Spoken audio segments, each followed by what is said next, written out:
everybody. In today's video, I'm going to be demonstrating a nightmare jinx. And before we get into this, because this is going to be a very informal, just follow along the best you can, and you know, I'm not going to sit there and do this whole big tutorial. I don't get paid to do this shit. First of all, I really suggest that if you're going to be doing stuff like this, that you have all the other fundamentals in place first before you start doing baneful workings.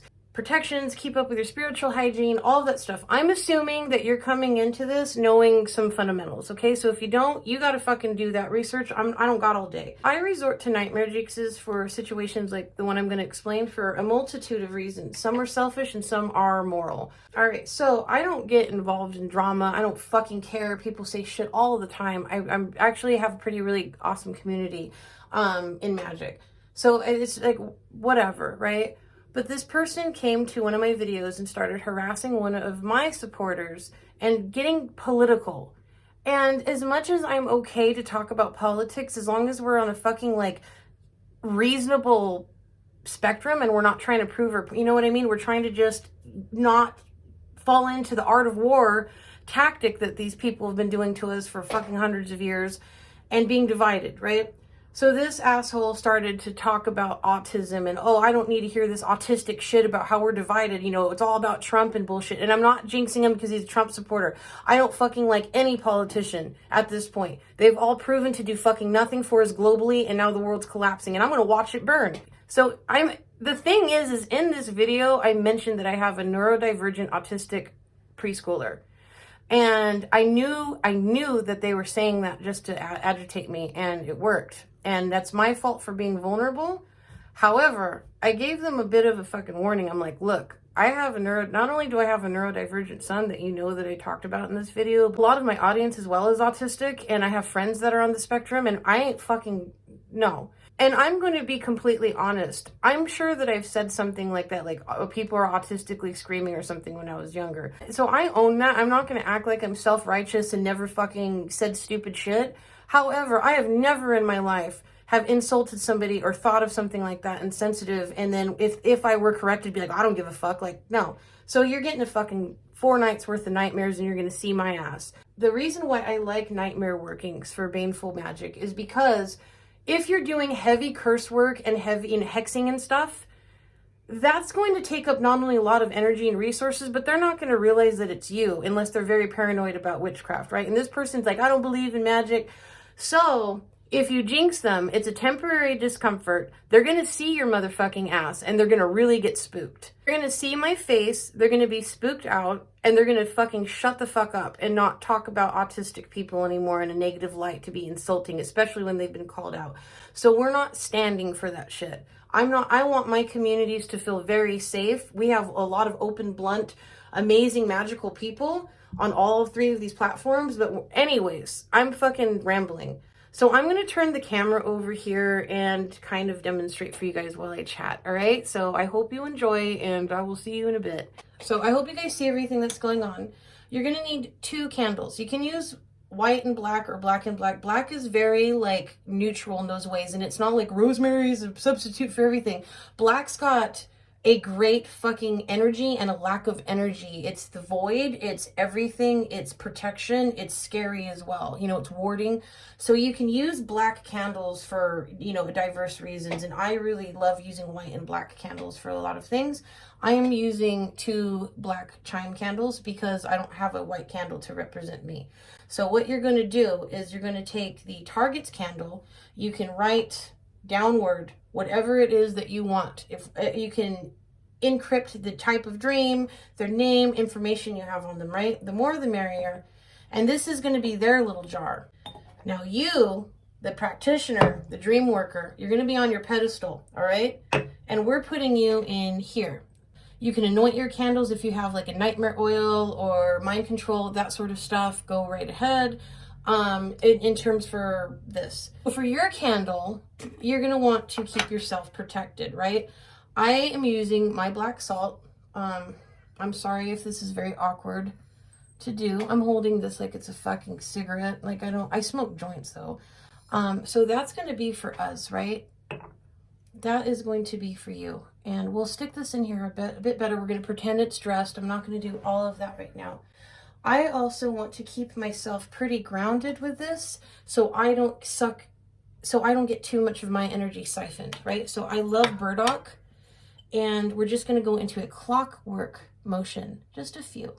You don't need to do a bunch. Burdock is wonderful for grounding, and it's one of my favorite protective and healing and grounding roots to work with. I remember just learning about burdock root when I was much younger, and I thought I was like fucking intelligent for it, and then learning how to cook with it and stuff. So, and for me and the target, we're going to be using skullcap.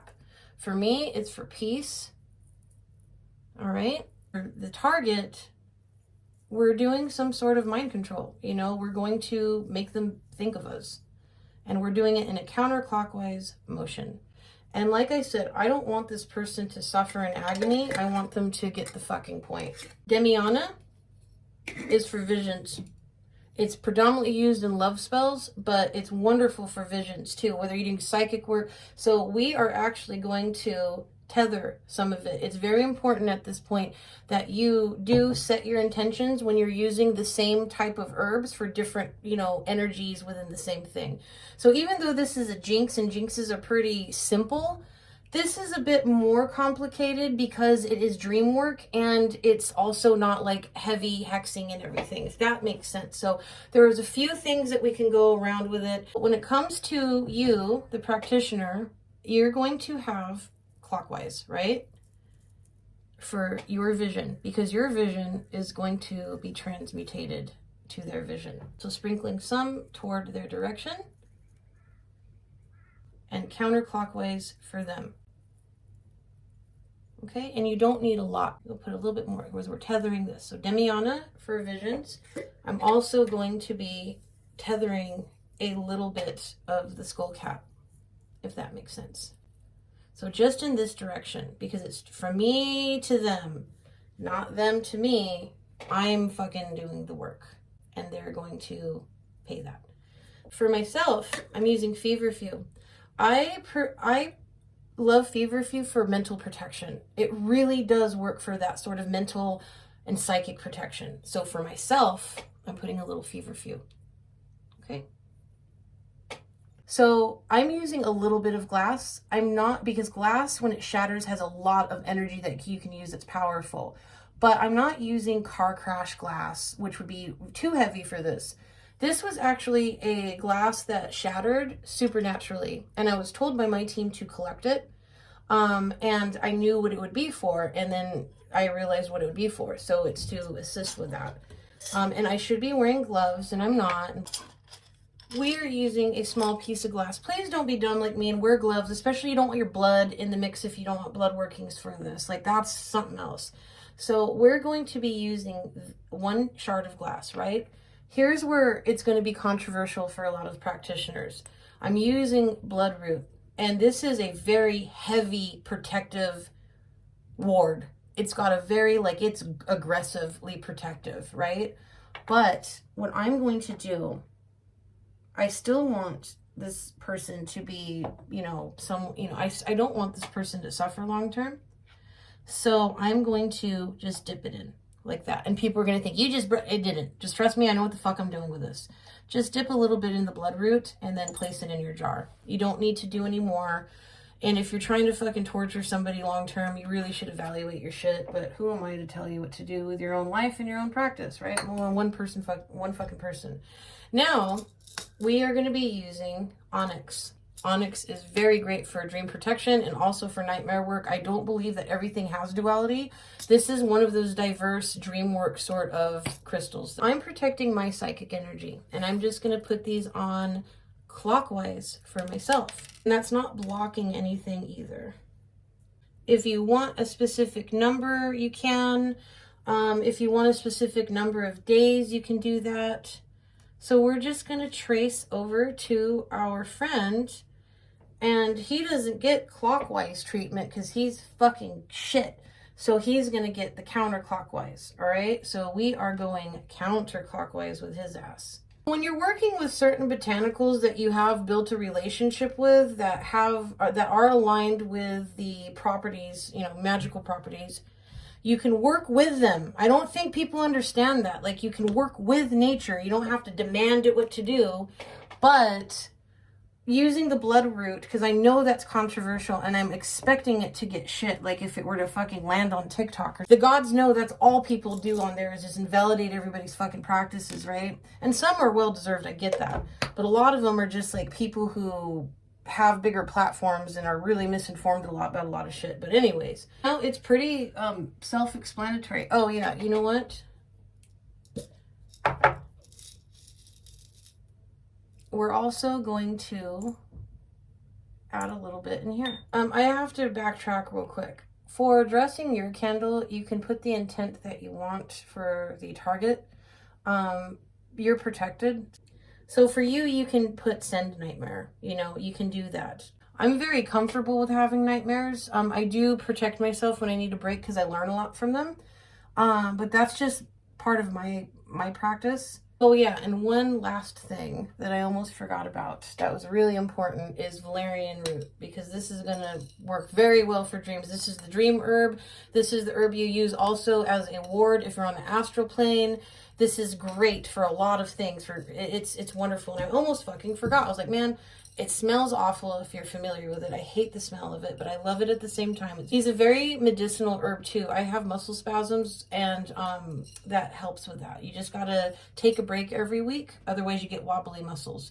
So anyways, I am going to set the intention the same as I did for this person to have a nightmare. And for me, my intent is to not only keep myself protected, but I am going to be sending that. So just a little valerian root. So that's pretty much it. Like, we're going to light our candle. You don't have to put anything in this jar, by the way. This is just like a pedestal for me to use. You could tether it more and add something to this jar and let it leach out. I don't feel like it's necessary, to be honest, but I know some people need like an actual physical metaphor for a lot of things, and it works for sure. But if you feel more comfortable with your practice, I'm not saying bypass different things, but you do got to use what you have and know what you're doing. And that's it. So what I'm going to be doing, because I work with demons, I'm going to be using my Lucifer oil to anoint my candle. Because why wouldn't you? He ain't getting shit. He's getting fucking a visit. So I recommend wearing gloves. I'm not, I usually do. This does have a little bit of, this does have dragon's blood, and when it's kind of diluted, it does irritate a bit. Smells amazing, and I'm really dumb, okay guys? I'm not dumb, but you know what I mean? I'm very careless at times. So, and I'm doing this in upward motion for myself. I am just so used to this shit that sometimes I get a little slack offish. But I love dragon's blood, and I'll like wear it in my hair and everything. It's not, I just, you know, what are you going to do though? It's witchcraft, right? Like, I'm not saying be irresponsible. I absolutely, if you're working with noxious chemicals and botanicals, wear gloves, masks. I absolutely, if it's going to like hurt. But for mild irritations for me, I'm good. I don't trip. So anyways, and I can, I'm going to do a little skull cap for myself. I'm not dressing his candle because mine are all coconut and olive oil based anointing oils, and I'm going in upward motion. This is skull cap. You can dress it with everything. I don't feel the need to always overdress. I know people do overdress. It's if you feel like you do, just be careful for fire and flames and stuff, but do what you feel is right. If you don't want to do everything outside of like basic fundamentals of this, and you have a different, you know, you don't want to, you got to just take what you take. You'll know, okay? Trust yourself. I'm not like the fucking expert guru of the world of witchcraft. I am very much so on my super journey. That's really it. So I'm going to light, so you light yours first. What I like to do is after this candle's lit, I'll turn the camera off. I'll focus my energy and my intentions on what I want to accomplish. And once I feel good about that, the candle will not be completely burnt out. It doesn't matter at this point. I will light the target's candle afterwards, if that makes sense. So I'm going to turn the camera off, and then I'll come back, right? And now I'm going to light theirs. I'm just going to melt it on the bottom a little bit. Now what you can do is do whatever release you want to in a few days. You can leave it for a week. You can also, if you had like a jar spell, do a reversal candle and, you know, do it that way. But I'm not doing that. So the cool thing about this working as well is the further along it goes, the larger the shadow from your candle expands and will eventually engulf the target. All right, everybody, so we're done with our spell, and it was a really cool energy working. Our part in this is done, so your candle, your botanicals, you can discard however you normally do that. As for the target, we're going to lock this in, and I'm going to keep this here for a few days, and then you can do a reversal, you can do a release, however you may wish. There are various ways of doing that. I felt kind of vulnerable sharing my craft with you guys, so I hope you really enjoyed it. And I might start offering some of these services now that I am getting a bit more freedom in my life. All right, you guys, until next video, you take care, and I will see you very, very soon.